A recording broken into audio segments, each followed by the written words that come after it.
Welcome to Future Ready Live, where we talk about topics that will help CPAs, CGMAs, finance and accounting pros prepare for change and transformation. Today, we're going to be covering one of my favorite topics, artificial intelligence. Although this time we're not going to focus on the technology, but we're going to focus on artificial intelligence and the future of work with our Chief People Officer, Sue Warman, MA, FCIPD. She's a Chief People Officer at AIPCA-CIMA, a global nonprofit with 600,000 members. She's got a master's in management, learning, and leadership from Lancaster University in the UK, and a certification as a FCIPD, a fellow of the Chartered Institute of Personnel and Development.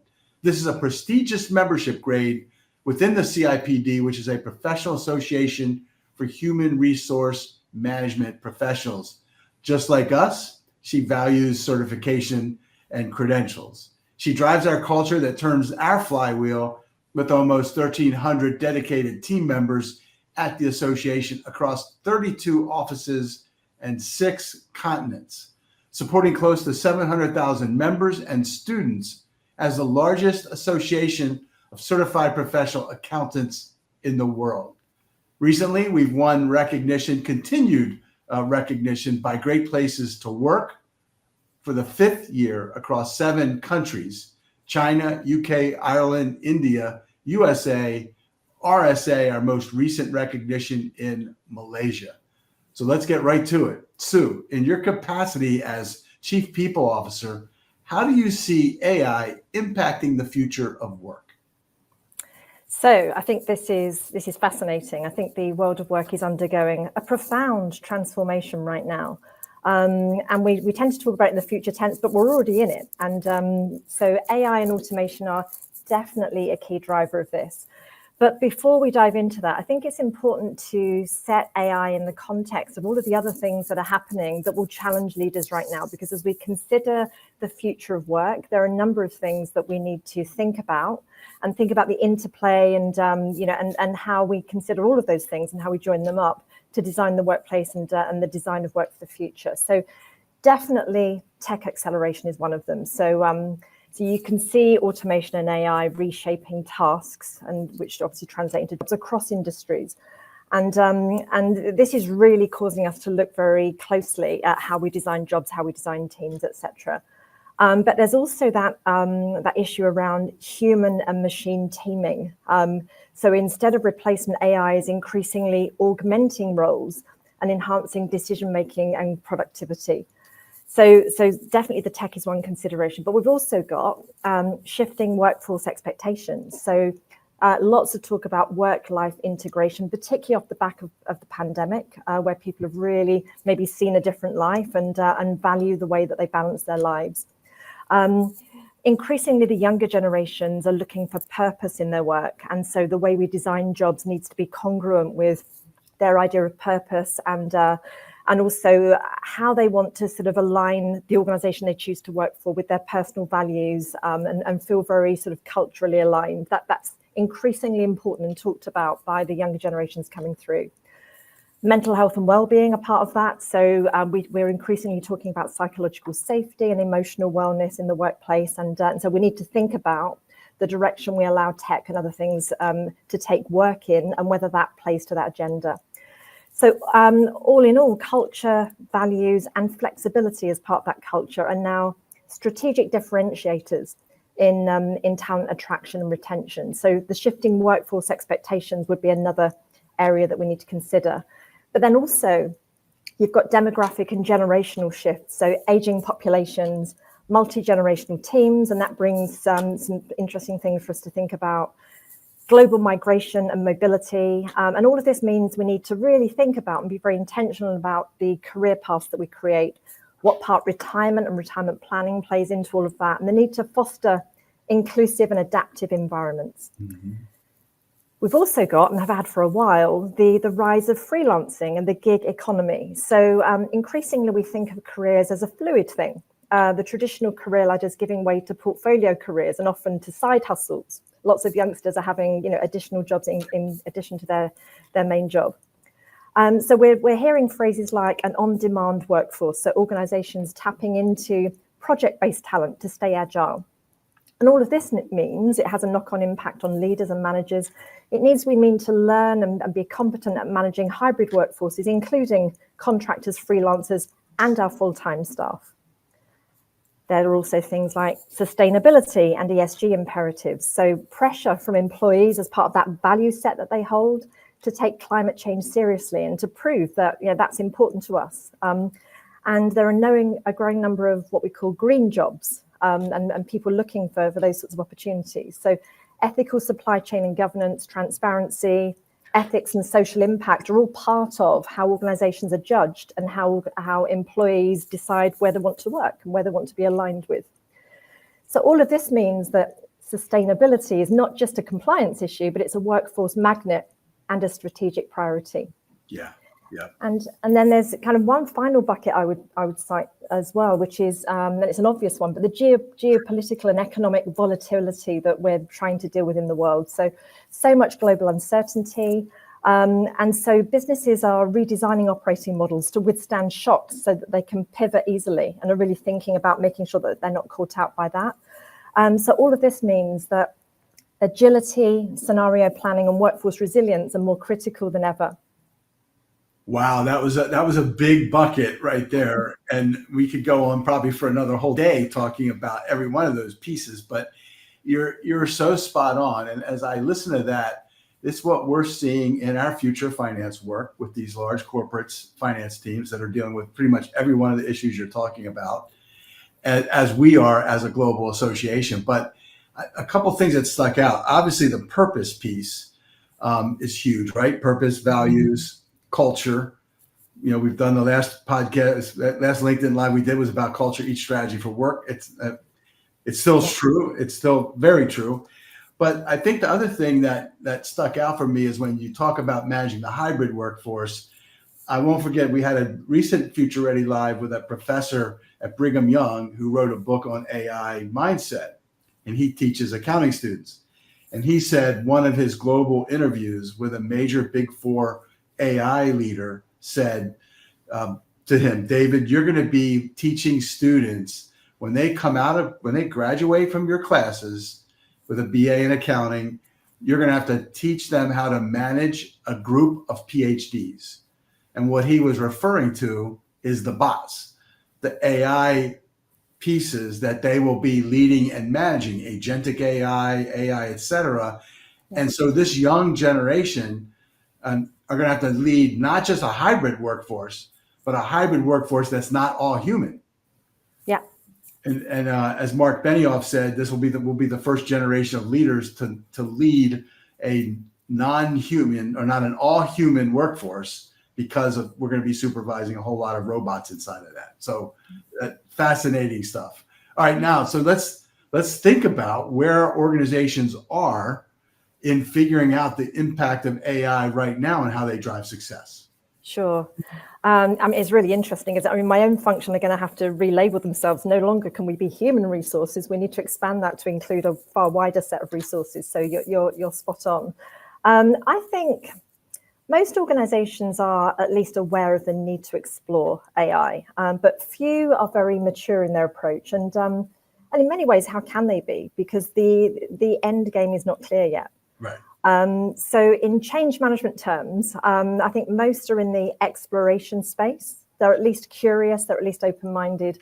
And I think there's so much written about this at the moment, and current research tells us that exploration is showing up as, lots of curiosity, but actually the follow-up and the action is quite inconsistent, depending on the appetite or the courage or the reference points of the leader in question. I think it's fair to say AI is being viewed tactically, but rarely strategically right now. Yeah. And that's the space we need to sort of move into. So business leaders know it's important. They instinctively know they've got to go there, but they don't yet have a clear roadmap. And I think that's very understandable. All of this means, in simple terms, that we know AI is really powerful, but we don't yet know what to do with it. Yeah. So I think the obvious go-to place that we've seen people looking at is efficiency. So So you can see evidence that AI is already being used in enabling functions like finance, HR, IT, customer service. And you can see use cases like invoice processing, in my own space, things like candidate screening, employee query handling we're using it for, and certainly data management. So there's still a large focus on cost saving and automation, but we need to move more into the space of innovation and value creation. Yeah. So I think more enlightened organizations are starting to look at this through the lens of organizational effectiveness and organizational design. So we're looking at the art of the possible with AI, and also looking at it's that machine-human paradigm. So in the end, we need to end up with jobs that humans are motivated to want to do and that they derive meaning from, right? So this is the lens that I would advocate. I think one of the things I'll often say to people is you can be overwhelmed by this, but you need to start somewhere. Find a corner to start in that makes sense for you. And I would advocate that that leaders work with their HR leaders to look through the lens of organizational design, because that's what we're talking about here. So when we're looking at what's the art of the possible with technology, and then it's, well, okay, if that work can be done by AI, what's the implication on the job? So normally it means that the person can move up the value chain and start to make decisions around the basic work that's been done by AI. But that has implications on the shape of organizations. So the old pyramid shape organization will be more challenged and will become more of a diamond shape organization. Yeah. That in turn has implications for the number of and the shape of entry level jobs that are available. And that in turn has implications for the way we prepare students for the world of work, so the shape of qualifications. So there's a lot to play out here, but I would guide people towards that lens. Look at what's my organizational design? So how does the work flow through the machine that is our organization? And how might that need to look differently in the future? And how might jobs and teams need to look differently if we're to optimize the use of AI in conjunction with humans? Yeah, I think that's brilliant. And I think you're right. We've been looking at in the future of finance. You're right. We are talking about that more diamond shape. I guess it could be a pentagon kind of thing that you're looking at, right? So you're cutting off the two corners, automation on one corner, and actually outsourcing in finance and accounting, because we've been moving a lot of jobs overseas to take advantage of cost arbitrage for years now in finance and accounting. And so both of those corners create that effectively pentagon shape, right? So I agree. Yeah. I think it's about, to your point, what are those strategic use cases? So yes, efficiency is a great place to start and see immediate value. And obviously Microsoft Copilot, which is probably the most prevalent piece in corporate America, that's an easy place to start on the AI journey. But start thinking more importantly about the higher level pieces that you can do. And I know, you've been involved with us. We just launched our own AI tool for accounting, which is called Josie, which is taking accounting standards, putting them in a private AI bot with all of our guidance in it, and allowing our members to query that. And so we're finding use cases where they're using that to train their entry-level people by having a trusted bot with a trusted source, us, of those accounting standards and principles, and then being able to learn their way by doing all kinds of queries and working that with their entry-level staff. So back to your point, we've got to be creative about how we start to train that younger generation and bring them on board. But to your point, I love the augmented idea, and it reinforces the human in the loop that we've heard a lot about AI, right? And we have to be that human in the loop. I would argue that our profession can play a big role in the trust component of that, whether it be providing attest or assurance on AI outputs, or in fact AI systems. And we're already having those conversations at the federal level, and in fact a little bit on the global level from that standpoint. So kind of exciting stuff there. Definitely. And I must admit, so we were talking about starting somewhere and transferring the lessons, and I'm really excited about Josie, the product that the team have developed. And I know that as I watch how that gets adopted, that there'll be lessons for me to take and to apply internally in other situations. So that's a really prime example of start somewhere, and you'll get wiser and be able to sort of replicate the good lessons from that. That's exactly right. We're going to have to all learn our way into this rapidly by getting started and starting to understand and harvesting the learnings and knowledge that's coming out of it, right? Exactly. All right, let's go. So, all right, you talked about the good stuff here, but what were the pitfalls you think that businesses should avoid relative to this? Yeah, that's a good question. And that's one of my anxieties. I think, in the end, this is familiar turf, Tom. So this is another challenge, a bit like the challenges that have gone before, where we know what to do. We know to apply good change management principles. We know how to explore this. And yet I can see from the way some leaders are talking, and I'm looking at some of the coverage in the press, etc., that we can be lured down wrong turns if we're not careful. So let me talk about some of the things that I would implore that people should try to avoid. So first of all, and somewhat obviously, having your head in the sand for fear that exploring this will cost jobs. That's not the way to go. Okay, so this is happening. And yeah, that would be like us having our head in the sands when PCs first landed on desks and saying, if I don't look, I don't have to acknowledge that this is going to change life. Yeah. Okay, so if you find yourself in that camp, get into exploration, become a little more informed, start to explore what could this mean for the future optimization of my business. So that's the first thing. I think the second thing that's really important is to treat AI as a business transformation journey. It's not just an IT project. Right. Okay, really, really important. So I see this as the most important thing I will be involved in this year and beyond. And I lead HR. Yep. So also, if as an organization you're not strong at change management, have a brush up on that. So, you've got to take your workforce on this journey. And so, get reacquainted with what does managing change really mean. So, so communicating with my workforce, making sure that I'm listening, that I'm helping people through any objections and barriers that they have, etc. All the things that are good change management practice, you need them for this, and so structure this accordingly and make sure that you're really humanizing the journey. And one of the things I would say by its very nature is don't be hierarchical about it. So some of the best aha moments for me come from the youngest and most junior members of my team. They teach me things every time I talk to them. So great ideas and breakthroughs can come from anywhere, and potentially it's your entry level people who are so conditioned to thinking this way that it will come more naturally to them than maybe to us. Reverse mentoring, great. Yeah, right. Definitely. So don't neglect the human impact. So there are emotions tied up in this.